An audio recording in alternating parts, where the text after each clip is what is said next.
আপনি ইংরেজিতে কথা বলতে চান, তাহলে আপনাকে বেশি বেশি প্র্যাকটিস করতে হবে। আপনি যদি গামারের জাহাজও হয়ে থাকেন, প্র্যাকটিস না করলে আপনি কখনোই ইংরেজিতে কথা বলতে পারবেন না। তাই আপনাকে অবশ্যই বেশি বেশি প্র্যাকটিস করতে হবে। তাহলে চলুন আজকের ভিডিওতে কতগুলো গুরুত্বপূর্ণ ইংরেজি সেন্টেন্স প্র্যাকটিস করা যাক। আমি মজা করতেছি এর ইংরেজি হবে I am having fun. I am having fun. অথবা আপনি বলতে পারেন I am enjoying myself. I am enjoying myself অর্থ আমি মজা করতেছি।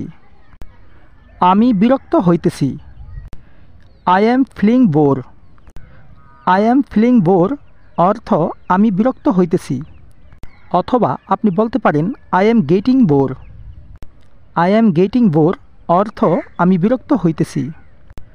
আমি খাবার খাইতেছি। I am having food.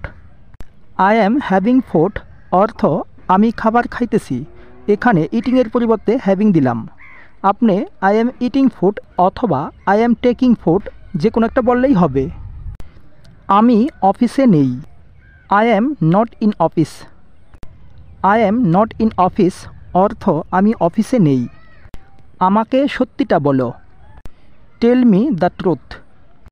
Tell me the truth অর্থ আমাকে সত্যিটা বলো। একদম চিন্তা করবেন না। Don't worry at all.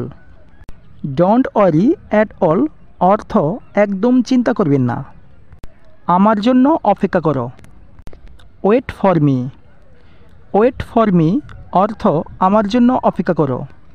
এটা সম্পর্কে ভাবো বা এটা সম্পর্কে ভাবেন। Think about it. Think about it অর্থ এটা সম্পর্কে ভাবেন। তুমি কাকে ভালোবাসো? Whom do you love. Whom do you love অর্থ তুমি কাকে ভালোবাসো। আপনি কত অহংকারী। How arrogant you are. How arrogant you are অর্থ আপনি কত অহংকারী।